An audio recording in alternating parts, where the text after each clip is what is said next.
Hello and welcome to this episode of Storytime with Grimm. Today I will be starting to read A Christmas Carol by Charles Dickens.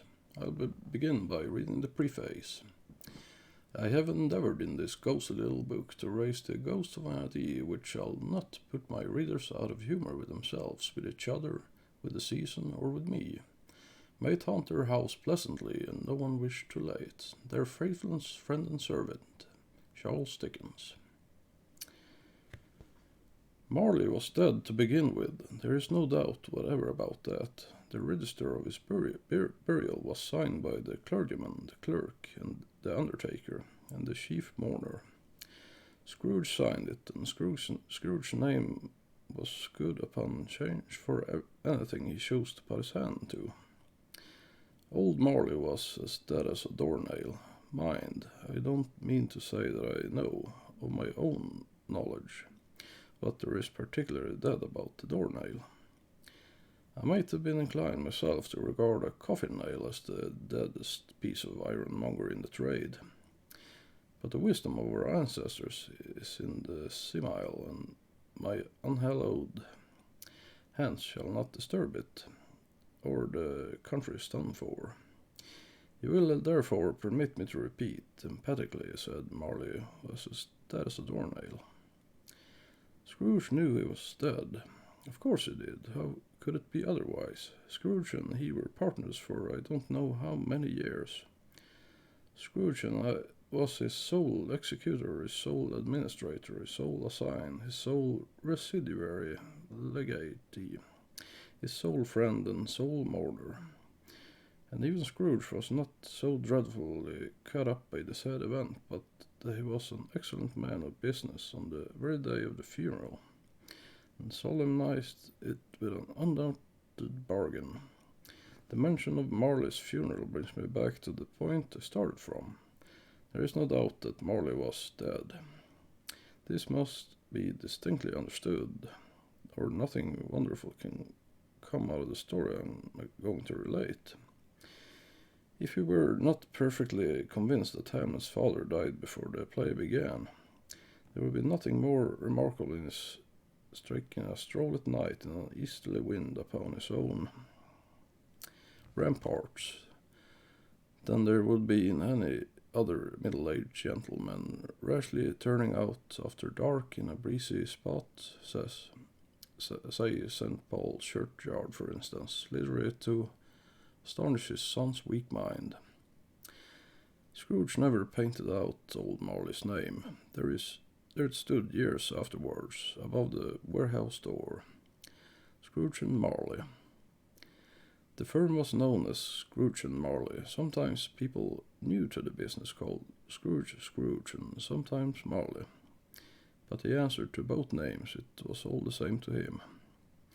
Oh, but he was a tight-fisted hand at the grindstone. Scrooge, a squeezing, wrenching, grasping, scraping, clutching, covetous old sinner, hard and sharp as flint, from which no steel had ever struck out generous fire, secret and self-contained and solitary as an oyster.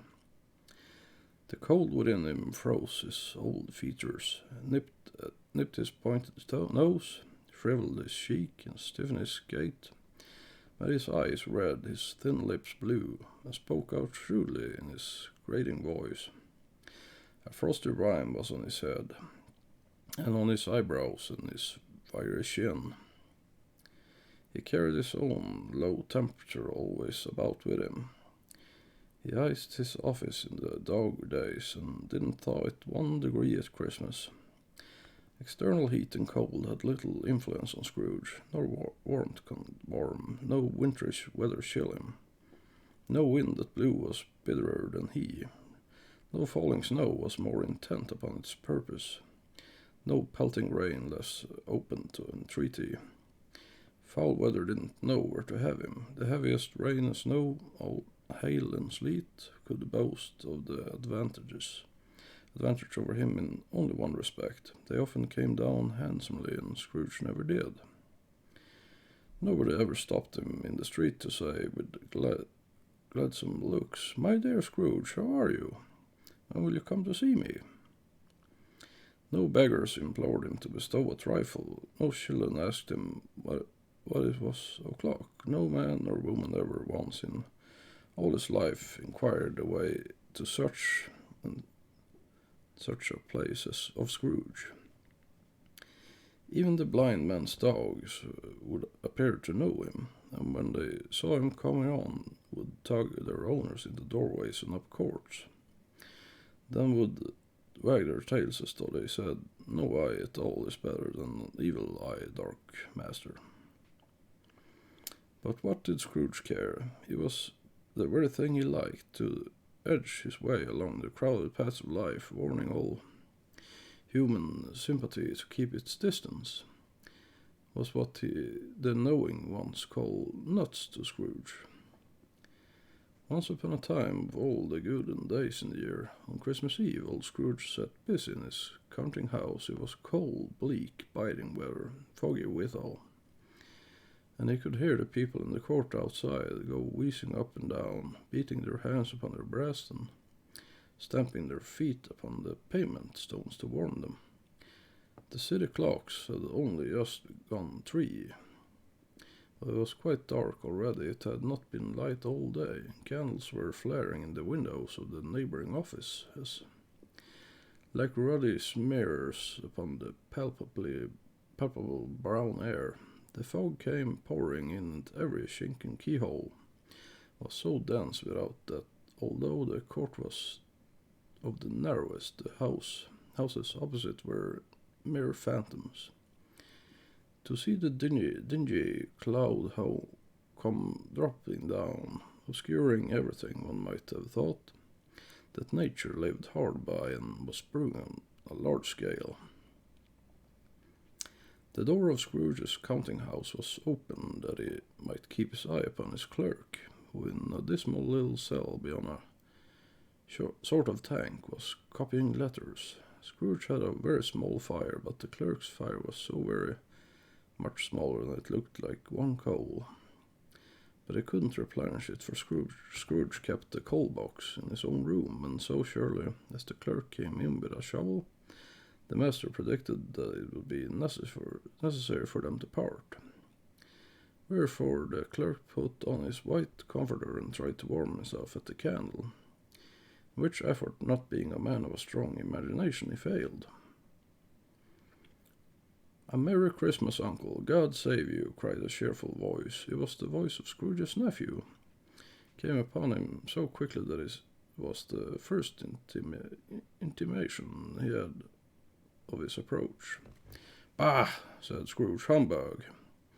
He had so heated himself with rapid walking in the fog and frost, this nephew of Scrooge's, that he was all in a glow.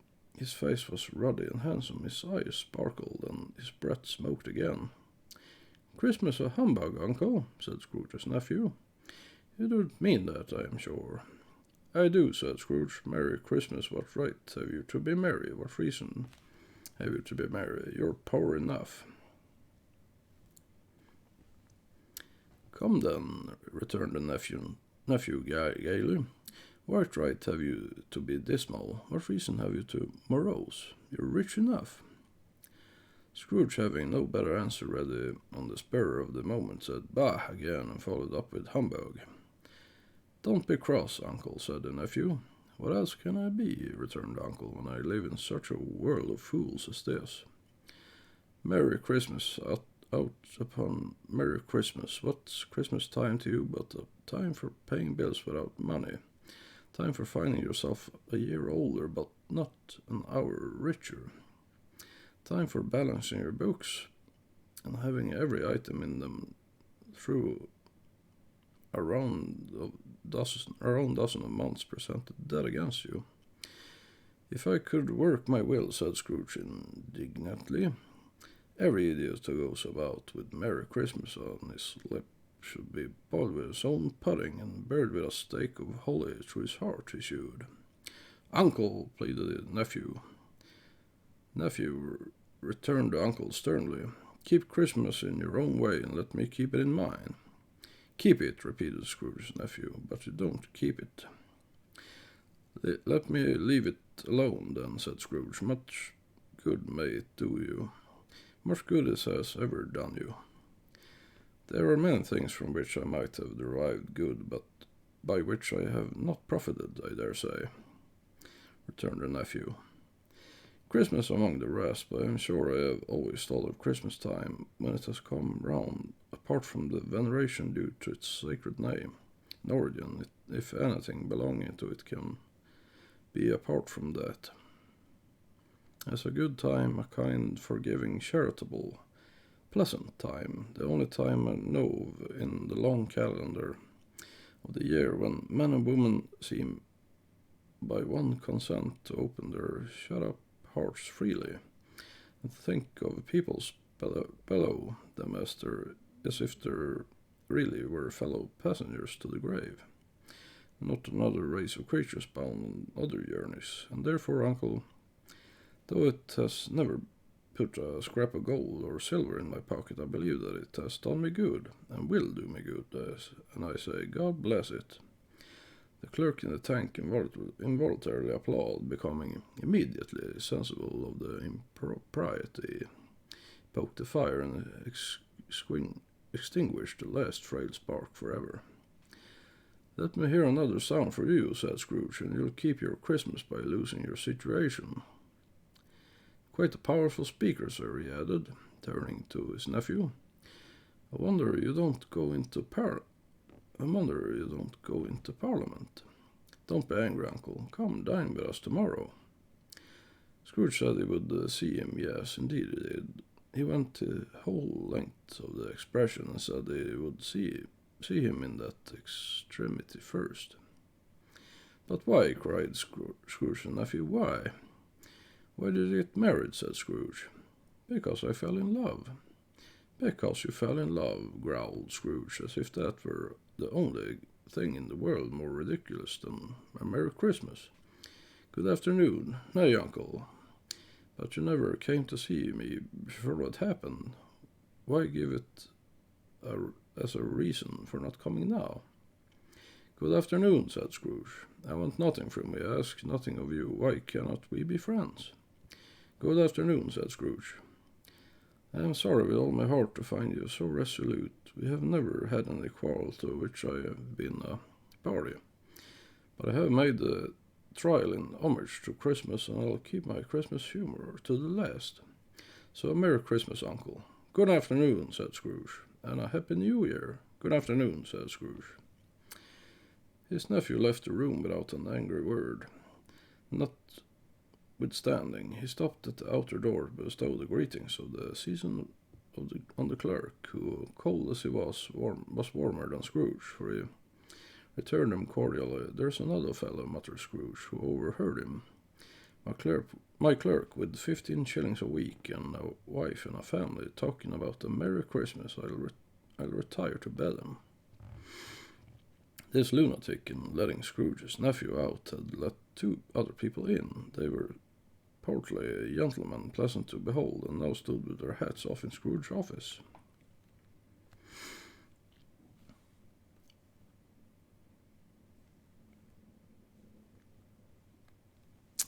They had books and papers in their hands, and bowed to him. Scrooge and Marley, I believe, said one of the gentlemen, referring to his list. Have I the pleasure of addressing Mr. Scrooge or Mr. Marley? Mr. Marley has been dead these 7 years, Scrooge replied. He died 7 years ago this very night. I have no doubt his liberality is well represented by his surviving partner, said the gentleman, presenting his credentials. It certainly was, for they had been 2 kindred spirits, at the ominous word liberality. Scrooge frowned, and then shook his head and handed the credentials back. At this festive season of the year, Mrs. Scrooge, said the gentleman, taking up a pen, it is more than usually desirable that we should make some slight provisions for the poor and destitute who suffer greatly at the present time. Many thousands are in want of common necessaries. Hundreds of thousands are in want of common comfort, sir. Are there no prisoners? Asked Scrooge. Plenty of prisons, said the gentleman, laying down the pen again. And the union workhouses, demanded Scrooge, are they still in operation? They are still, returned the gentleman. I wish I could say they were not. The treadmill and the poor law are in full vigour, then, said Scrooge. Both very busy, sir. Oh, I was afraid from what you said at first that something had occurred to stop them in their useful course, said Scrooge. Very glad to hear it. Under the impression that they scarcely furnish Christian cheer of mind or body to the multitude, returned the gentleman, a few of us are endeavouring to raise a fund to buy the poor some meat and drink and means of warmth. We chose this time because it is a time of all others when want is keenly felt and abundance rejoices. What shall I put you down for? Nothing, Scrooge replied. You wish to be anonymous? I wish to be left alone, said Scrooge. Since you ask me what I wish, gentlemen, that is my answer. I don't make merry myself at Christmas, and I can't afford to make idle people merry. I help to support the establishments I have mentioned. They cost enough, and those who are badly off must go there. Many can't go there, and many would rather die if they would rather die, said Scrooge. They had better do it than decrease the surplus population. Besides, excuse me, I don't know that. But you might know it, observed the gentleman. It's not my business, Scrooge returned. It's enough for a man to understand his own business and not to interfere with other people. Mine occupies me constantly. Good afternoon, gentlemen. Seeing clearly that it would be useless to pursue their point, the gentleman withdrew. Scrooge resumed his labours with an improved opinion of himself, and in a more facetious temper than was usual with him. Meanwhile, the fog and darkness thickened so that people ran about with flaring links, proffering their services to go before horses in carriage and conduct them on their way. The ancient tower of a church, whose gruff old bell was always peeping silly down at Scrooge out of the Gothic windows in the wall, became invisible, and struck the hours and quarters in the clouds, with tremendous vibration afterwards, as if its teeth were clattering in its frozen head up there. The cold became intense. In the main street, at the corner of the court, some labourers were repairing the gas pipes and had lighted a great fire in a brazier, round which a party of ragged men and boys were gathered, warming their hands and winking their eyes before the blaze in rapture. The water plug being left in solitude, its overflowing solemnity congealed and turned to misanthropic eyes. The brightness of the shops where holly sprigs and berries crackled in the lamp heat of the windows made pale faces ruddy as they passed. Poulterers' and grocers' trades became a splendid joke, glorious pageant which it was next to impossible to believe that such dull principles as bargain and sale had anything to do. The Lord Mayor in the stronghold of the mighty mansion house gave orders to his filthy cooks and butlers to keep Christmas as a Lord Mayor's household should, and even the little tailor whom he had fined 5 shillings on the previous Monday for being drunk and bloodthirsty in the streets. Is that right?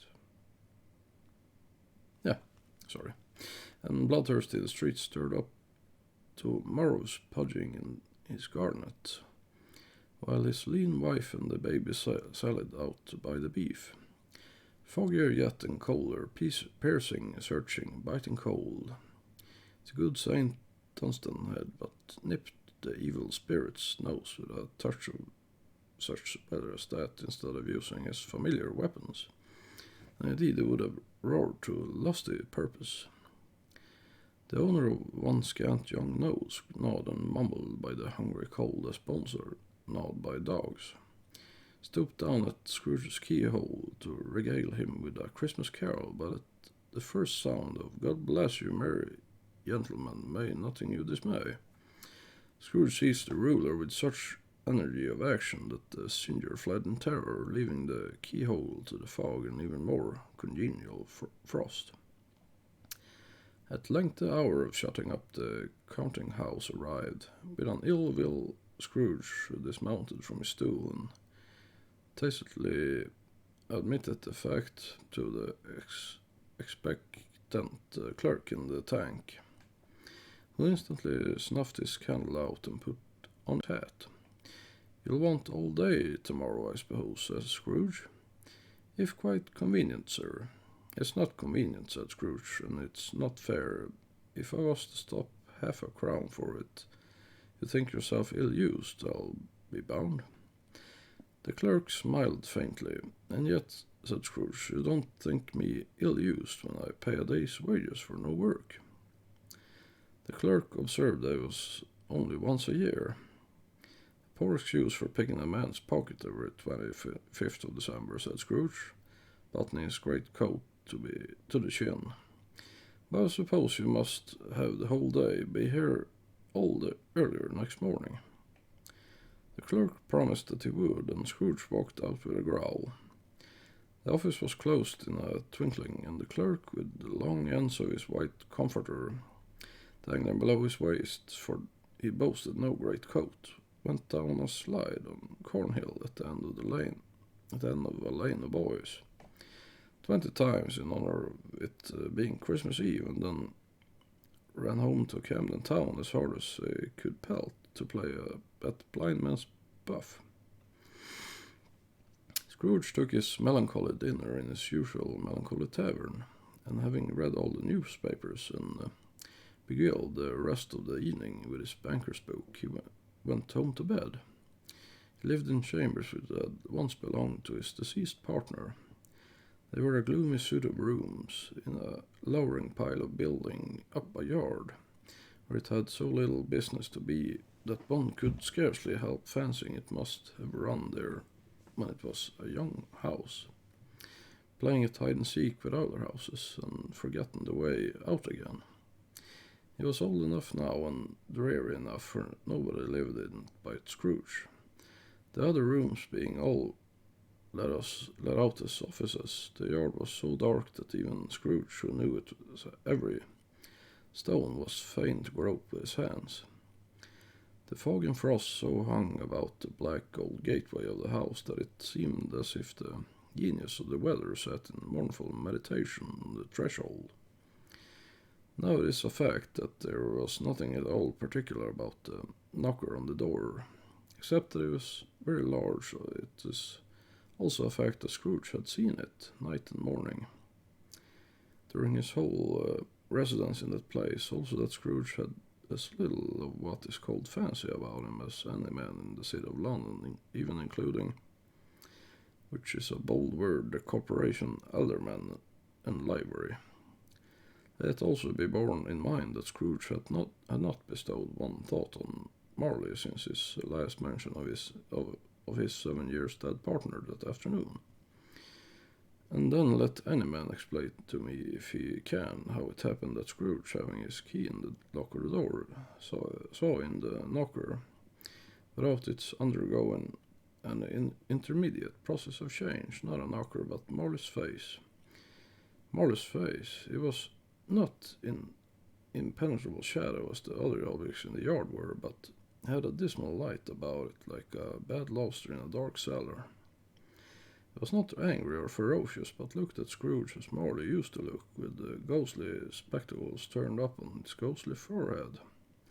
The hair was curiously stirred as if by breath or hot air, and though the eyes were wide open, they were perfectly motionless, and that and its livid color made it horrible. But its horror seemed to be in spite of the face and beyond its control, rather than a part of its own expression. As Scrooge looked fixedly at this phenomenon, it was a knocker again.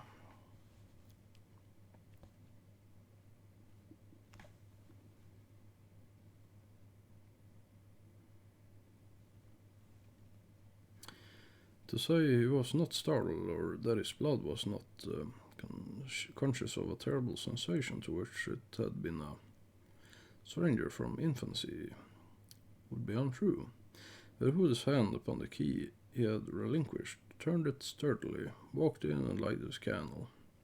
He did pause with a moment's irresolution before he shut the door, and he did look cautiously behind it first, as if he was half expected to be terrified with the sight of Marley's pigtails sticking out in the hall. But there was nothing on the back of the door except the screws and nuts that held the knocker on. So he said, "Pooh, pooh," and closed it with a bang. The sound resounded through the house like thunder. Every room above and every cask in the wine merchant's cellar below appeared to have a separate peal of echoes of its own. Scrooge was not a man to be frightened by echoes. He fastened the door and walked across the hall and up the stairs, slowly too, trimming his candle as he went. You may talk vaguely about driving a coach and six up a good old flight of stairs or through a bad young act of Parliament. But I mean to say you might have got a hearse up that staircase and taken it broadwise with the splinter bar towards the wall and the door towards the balustrades, and done it easy. There was plenty of width for that, and room to spare, which is perhaps the reason why Scrooge thought he saw a locomotive hearse going on before him in the gloom. Half a dozen gas lamps out on the street wouldn't have lighted the entry too well, so you may suppose that it was pretty dark with Scrooge's dip. Up Scrooge went, not caring a button for that. Darkness is cheap, and Scrooge liked it. But before he shut his heavy door, he walked through his rooms to see that all was right. He had just enough recollection of the face to desire to do that. Sitting room, bedroom, lumber room, all as they should be. Nobody under the table, nobody under the sofa, a small fire in the grate, spoon and basin ready, the little saucepan of gruel. Scrooge had a cold in his head upon the hob. Nobody under the bed, nobody in the closet, nobody in his dressing gown, which was hanging up in a suspicious attitude against the wall.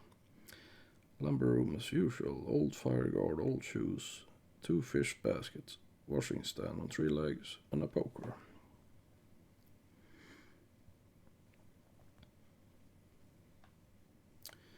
Quite satisfied, he closed his door and locked himself in, double-locked himself in, which was not his custom. Thus secured against surprise, he took off his cravat, put on his dressing gown, slippers, and his nightcap, and sat down before the fire to take his gruel. It was a very low fire indeed, nothing on such a bitter night. He was obliged to sit close to it and brood over it, before he could extract the least sensation of warmth from such a handful of fuel. The fireplace was an old one, built by some Dutch merchant long ago, paved all around with quaint Dutch tiles, designed to illustrate the scriptures. There were Cains and Abels, Pharaoh's daughters, queens of Sheba, angelic messengers descending through the air on clouds like feather beds, Abraham's, Belshazzar's, apostles putting off to sea in butter boats, hundreds of figures to attract his thoughts, and yet that face of Marley, 7 years dead, came like the ancient prophet's rod, swallowed up the whole. If each smooth tile had been a blank at first with power to shape some pictures on its surface, on the disjointed fragments of his thought, there would have been a copy of old Marley's head on every one. "Humbug," said Scrooge, and walked across the room. After several turns he sat down again. As he threw his head back in the chair, his glance happened to rest upon a bell, a disused bell that hung in the room, communicated for some purpose now forgotten with a chamber in the highest story of the building. It was with great astonishment and with a strange inexplicable dread that as he looked he saw this bell begin to swing. It swung so softly in the outset that it scarcely made a sound, but soon it rang out loudly, and so did every bell in the house. This might have lasted half a minute or a minute, but it seemed an hour. The bells ceased as they had begun together. They were succeeded by a clanking noise deep down below, as if some person were dragging a heavy chain over the casks in the wine merchant's cellar. Scrooge then remembered to have heard that ghosts in haunted houses were described as dragging chains. The cellar door flew open with a booming sound, and then I heard the noise much louder, on the floors below, then coming up the stairs, then coming straight toward his door. "It's humbug still," said Scrooge. "I won't believe it." His colour changed, though, when without a pause it came on through the heavy door and passed into the room before his eyes. Upon its coming in, the dying flame leaped up as though it cried, "I know him, Marleys Ghost," and fell again. The same face, the very same, Marley in his pigtail, usual waistcoat, tights and boots, the tassel on the latter bristling, like his pigtail and his coat skirts and the hair upon his head. The chain he drew was clasped about with his middle. It was long and wound about him like a tail, and it was made, for Scrooge observed it closely, of cash boxes, keys, padlocks, ledgers, deeds, and heavy purses wrought in steel. His body was transparent, so that Scrooge, observing and looking through his waistcoat, could see the two buttons on his coat behind. Scrooge had often heard it said that Marley had no bowels, but he had never believed it until now. No, nor did he believe it even now, though he looked the phantom through and through, and saw it standing before him, though he felt the chilling influence of its death-cold eyes, and marked the very texture of the folded kerchief bound about his head and chin, which wrapper he had not observed before. He was still incredulous and fought against his senses. "How now?" said Scrooge, caustic and cold as ever. "What do you want with me?" "Much," Marley's voice, no doubt about it. "Who are you?" "Ask me who I was." "Who were you then?" said Scrooge, raising his voice. "You're particular for a shade." I was going to say to a shade, but substituted this as more appropriate. "In life I was your partner, Jacob Marley." Can you sit down?" asked Scrooge, looking doubtfully at him. "I can." "Do it, then." Scrooge asked the question because he didn't know whether a ghost so transparent might find himself in a condition to take a share, and felt that in the event of his being impossible might involve the necessity of an embarrassing explanation. But the ghost sat down on the opposite side of the fireplace, as if he were quite used to it. "You don't believe in me," observes the ghost. "I don't," said Scrooge. "What evidence would you have of my reality beyond that of your senses?" "I don't know," said Scrooge. "Why do you doubt your senses?" "Because," said Scrooge, "a little thing affects them. A slight disorder of the stomach makes them sheet.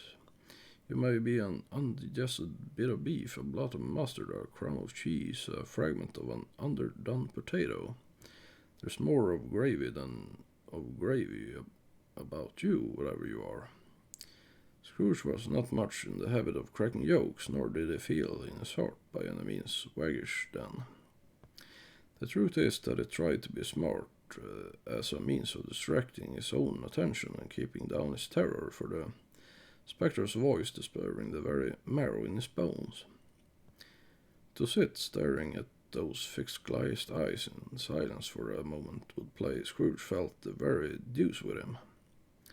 There was something very awful, too, in the spectre's being, provided with an infernal atmosphere of its own. Scrooge could not feel it himself, but this was clearly the case, for though the ghost sat perfectly motionless, its hair and skirts and tassels were still agitated as by the hot vapor from an oven. "You see this toothpick," said Scrooge, returning quickly to the charge for the reason just assigned, and wishing, though it were only for a second, to divert the vision's stony gaze from himself. "I do," replied the ghost. "You are not looking at it," said Scrooge. "But I see it," said the ghost, notwithstanding. Well, returned Scrooge, I have but to swallow this and be for the rest of my days persecuted by a legion of goblins, all of my own creation. Humbug, humbug, I tell you, humbug! At this the spirit raised a frightful cry and shook its chain with such a dismal and appealing noise that Scrooge held on tight to his chair to save himself from falling in a swoon. But how much greater was his horror when the phantom, taking off the bandage round his head as if it were to warm, to wear indoors, its lower jaw dropped down upon its breast. Scrooge fell upon his knees and clasped his hand before his face. Mercy, he said. Dreadful apparition, why do you trouble me? Man of the worldly mind, replied the ghost, do you believe in me or not? I do, said Scrooge, I must. But why do spirits walk the earth, and why do they come to me? It is required of every man, the ghost returned, that the spirit within him should walk abroad among his fellow men and travel far and wide.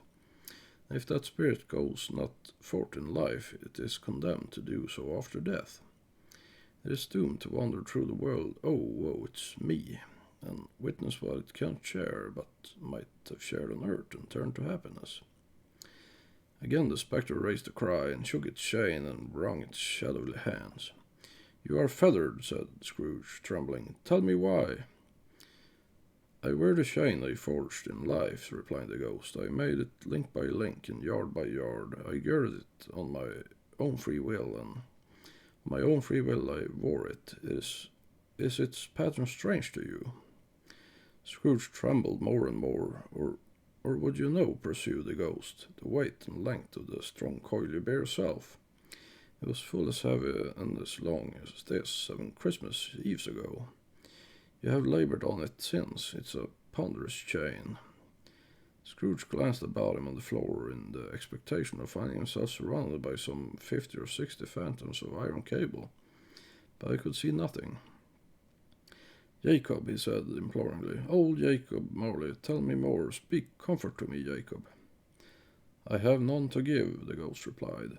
It comes from other regions, Ebenezer Scrooge, and is conveyed by other ministers to other kinds of men.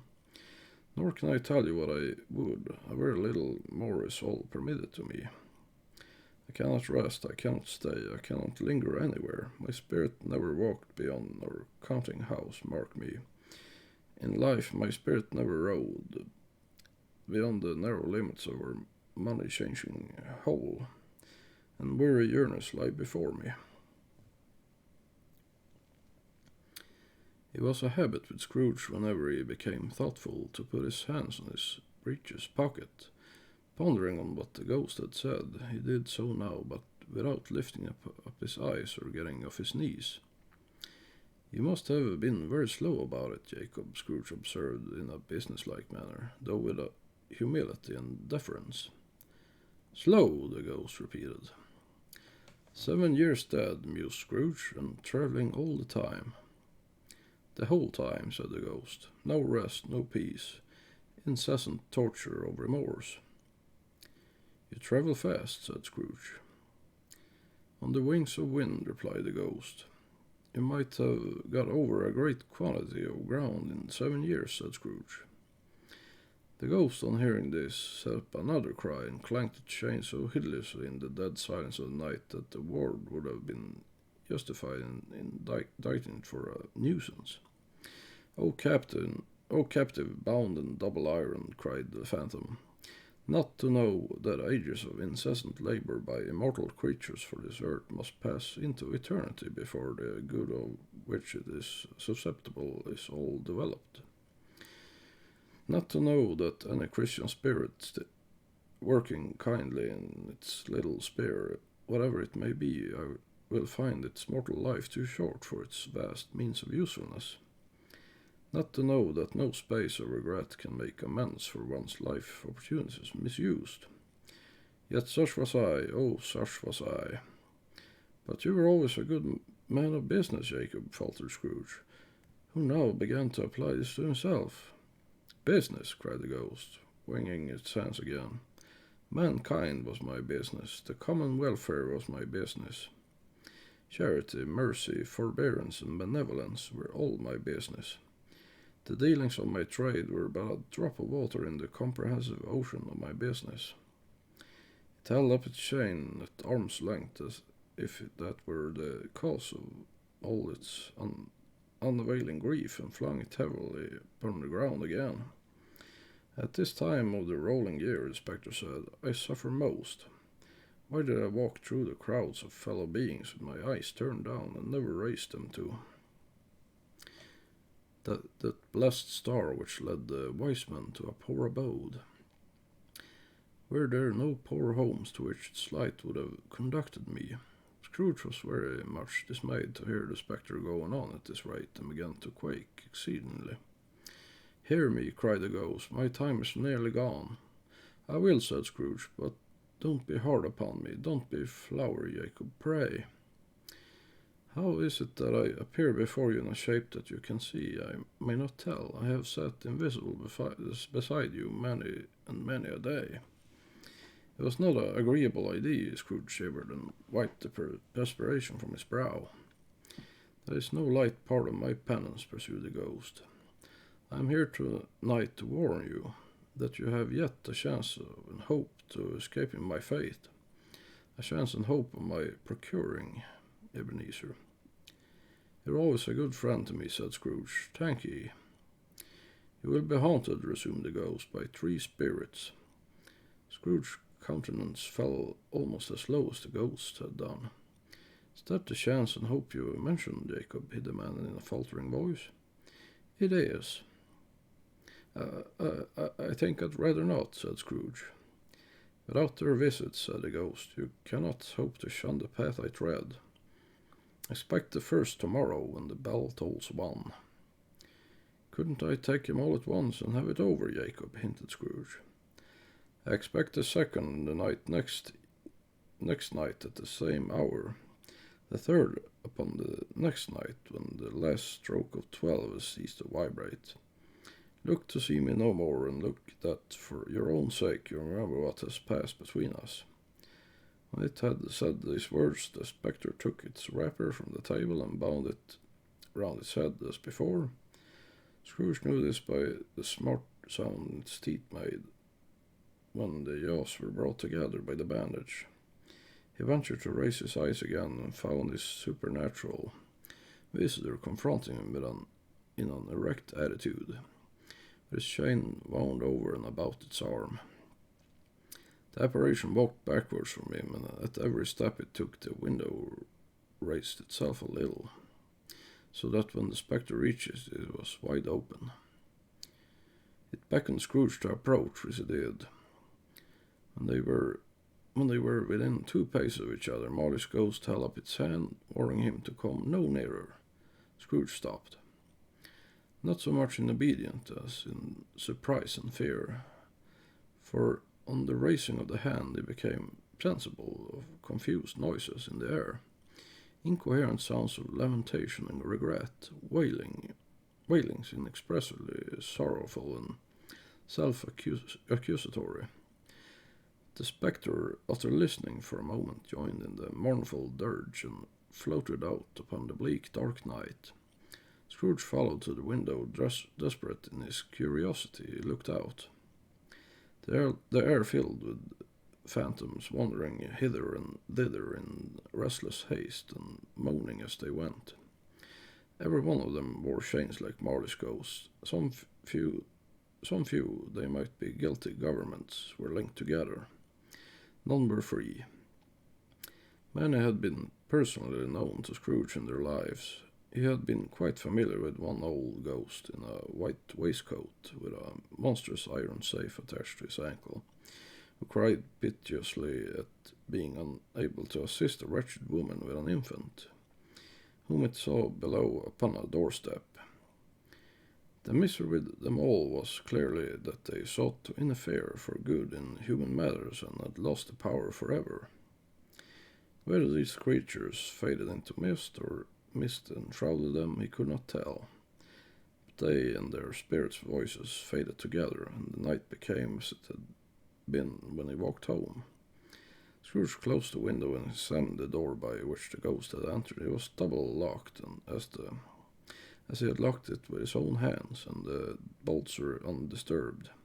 He tried to say humbug, but stopped at the first syllable, and being from the emotion he had undergone, or the fatigues of the day, or his glimpse of the invisible world, or the dull conversations of the ghost, or the lateness of the hour, much in need of repose, went straight to bed without undressing, and fell asleep upon the instant. This has been Stave 1 of the Christmas Carol. I will be continuing reading this story in the days to come. I hope you all enjoyed, and I'll see you next time.